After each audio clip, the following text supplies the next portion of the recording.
Welcome to another video. This one is how to use line to create the illusion of space. Hey guys, today we're going to work on line and how to use line to show space. So, what we're going to start with is, I'm going to draw some boxes here.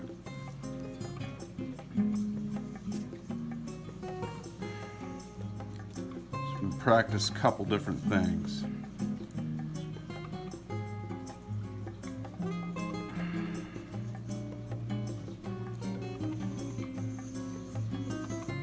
And the point of this lesson is to show you the importance of line direction and how we can use line to show space and movement. Okay, so to start with, we'll start with a sphere, the right way to shade using a line, and then the wrong way. Okay? So we start with the circle.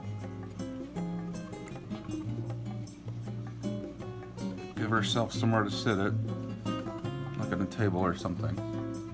Okay? So first I'll do the wrong way to shade a sphere.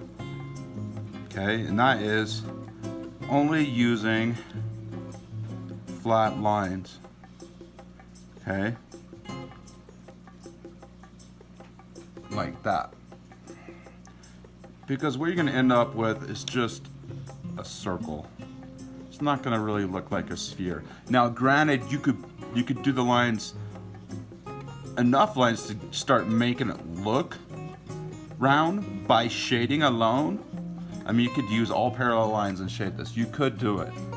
However, the point of this lesson is to show you how you can direct the viewer by using line. So if our light source is right here on the left side, what I'm going to do is I'm going to shade by curving my lines, like so. And what that does, it guides the viewer, invites them in to see the roundness of the object. Okay?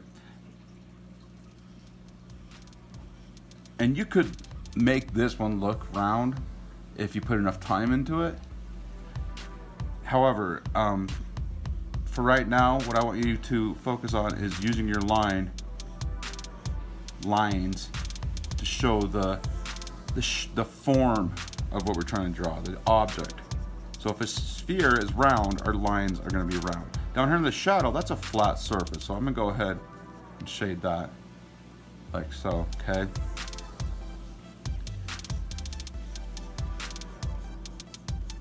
See how I'm rounding my lines? Okay. Now this overlapping of line, this kind of shading is called crosshatch.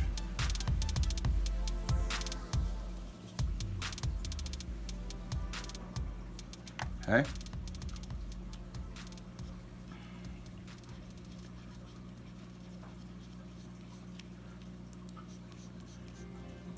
So this is the correct way, this is the incorrect way.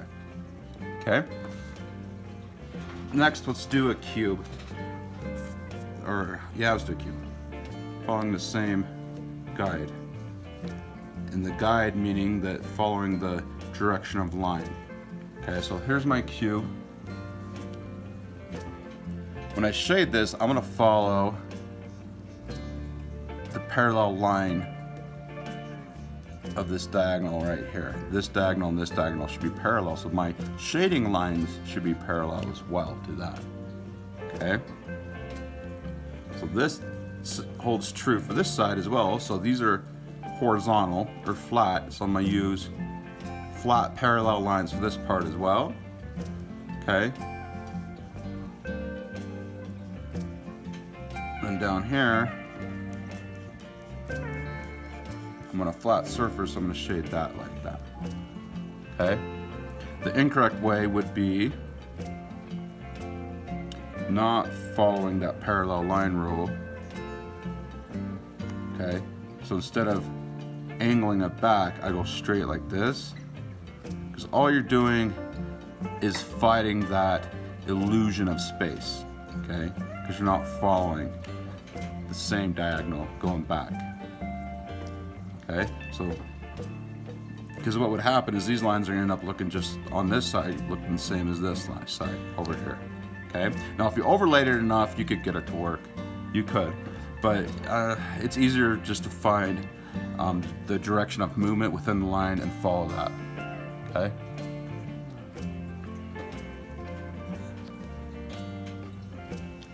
All right. So let's try something a little. Do an organic form now, such as like an apple. Right here.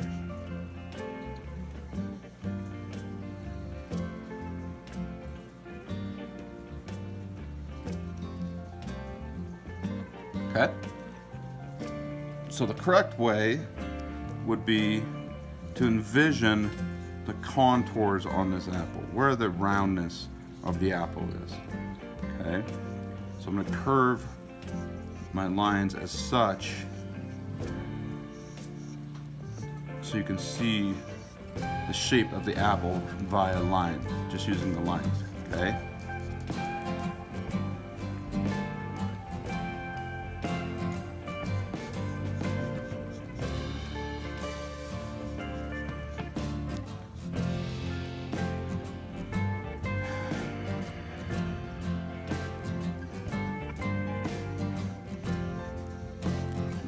This way through these lines, coming back down.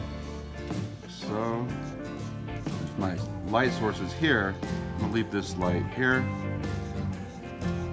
and then shade this.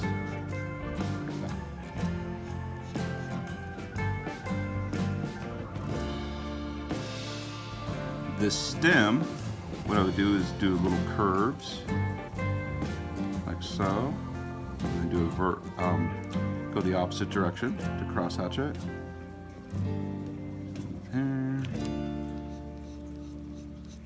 Now I'm using a pencil, and the advantage of using a pencil is you can erase the highlight. If you were just using pen for this, you just gotta be careful where your highlights are. So what you do is like how I drew the shadow in here.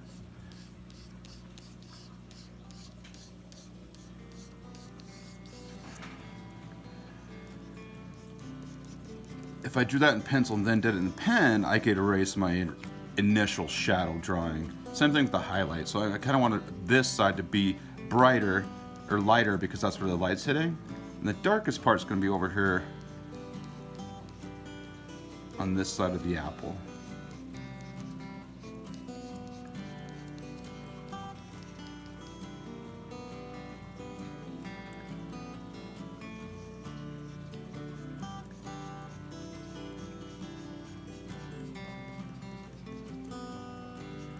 Even with my shadow, I can kind of wrap my lens around to give it the illusion of depth.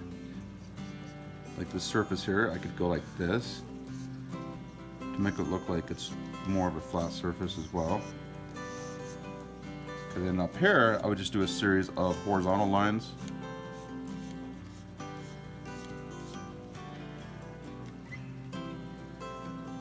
For the background.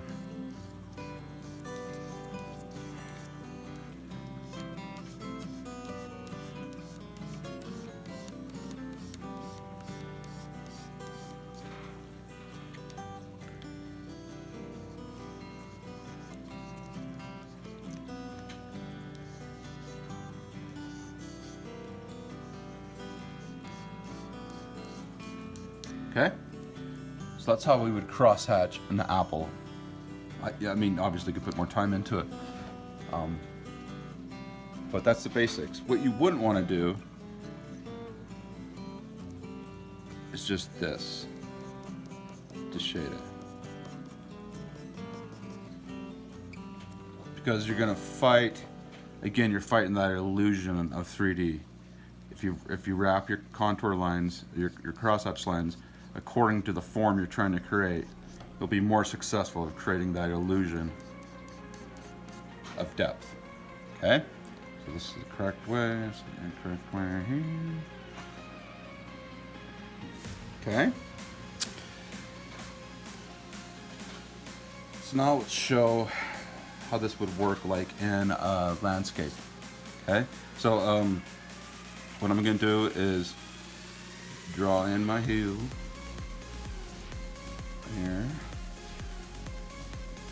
Doing Devil's Tower. Wyoming represent. Trees maybe. Okay, so to make this landscape look like it has depth, what I'm going to do is draw in the planes and how I envision the planes to work here. The fields leading up to this tower.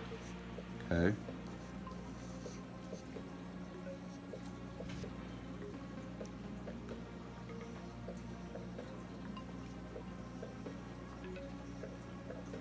The line is going to go like this around the top of the tower. And over here there's some rocks, so I'm just going to kind of put some contour lines identifying those rocks there.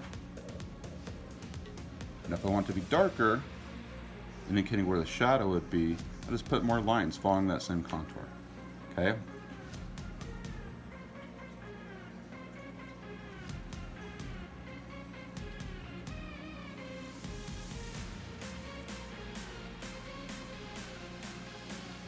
Then again, we can put lines like this to bring the viewer in to the drawing.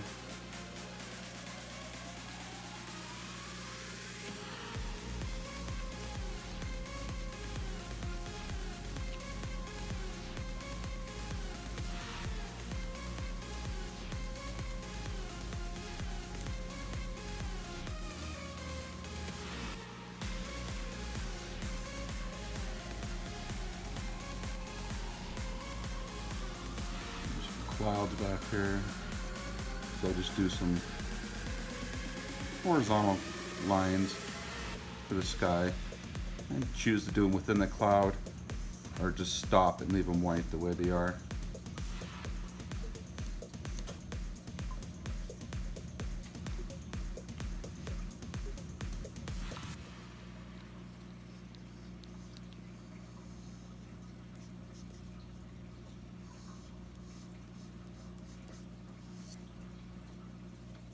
Okay, let's do another one. So maybe just have like some rolling hills back here.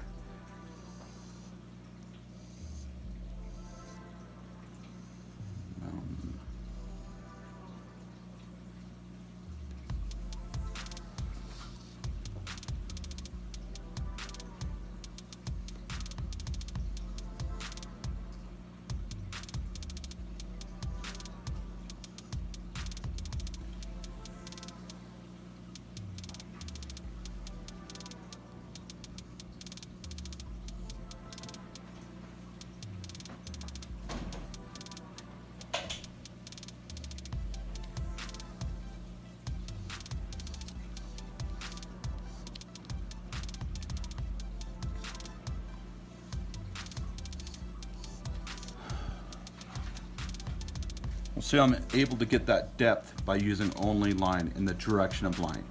Okay. Again, got my clouds. And you can even show the, like maybe it's windy. What if you had curvy lines up here in the sky?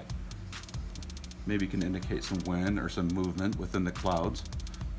Okay, it's fun to think about how line can direct the viewer in so many different ways.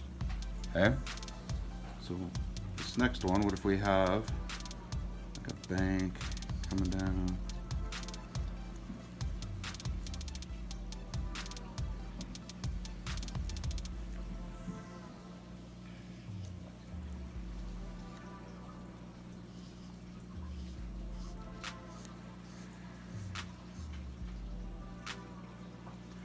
Looks like a road or a river right there, and we got some embankments. So in the embankment, I'm going to change my direction of line to show where that is.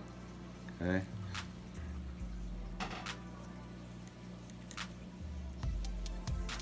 And then there's another mountain back here.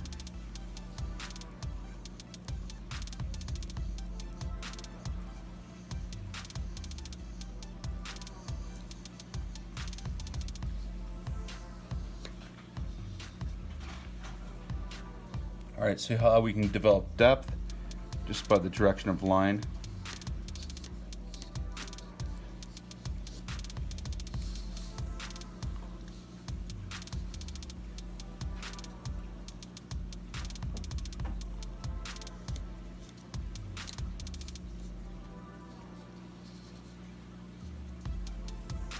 Well guys, that's it. Thanks for watching.